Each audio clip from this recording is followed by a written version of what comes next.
নিজেই এখনো কিশোরী, বয়স মাত্র ১৩ বছর, অথচ এই বয়সেই তার রয়েছে ৭ মাস বয়সী এক পুত্র শিশু। স্বামী ও শ্বশুরবাড়ির লোকজন কোলের সেই শিশুকে রেখে মা অনামিকা আক্তার জুঁইকে বাড়ি থেকে বের করে দেয়। কিন্তু দমে যায়নি এই কিশোরী মা, নেমে পড়েন আইনি লড়াইয়ে। অবশেষে কয়েক মাসের আইনি লড়াই শেষে ছেলেকে নিজের জিম্মায় ফিরে পেল জুঁই। মঙ্গলবার দুই পক্ষের শুনানি শেষে ঢাকার চিফ লিগ্যাল এইডের বিচারক শিশুটিকে মায়ের জিম্মায় দেওয়ার নির্দেশ দেন।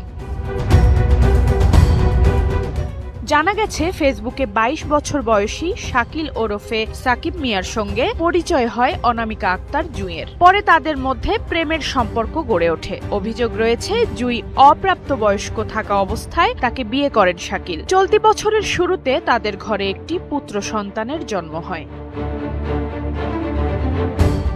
জুঁইয়ের অভিযোগ, সন্তান জন্মের কয়েক মাস পর তাকে শিশুটিকে রেখে শ্বশুরবাড়ি থেকে বের করে দেওয়া হয়। এরপর বিভিন্নভাবে সন্তানকে ফিরে পাওয়ার চেষ্টা করেও ব্যর্থ হয়ে গত ১ জুলাই তিনি ঢাকার চিফ লিগ্যাল এইড অফিসে অভিযোগ করেন। অভিযোগের ভিত্তিতে আদালত অভিযুক্ত শাকিল ও তার মাকে হাজির হওয়ার নির্দেশ দিলেও তারা উপস্থিত হননি। পরে আদালতের নির্দেশে চকবাজার থানার পুলিশ সোমবার শিশুটিকে উদ্ধার করে আদালতে হাজির করে। মঙ্গলবার শুনানি শেষে আদালত শিশুটিকে মায়ের জিম্মায় দেওয়ার আদেশ দেন। শুনানিকালে বিচারক বলেন, প্রথম দিন জুঁইকে দেখে তিনি বিশ্বাসই করতে পারেননি যে তার একটি সন্তান রয়েছে, কারণ বয়সের দিক থেকে জুঁই নিজেও একজন শিশু।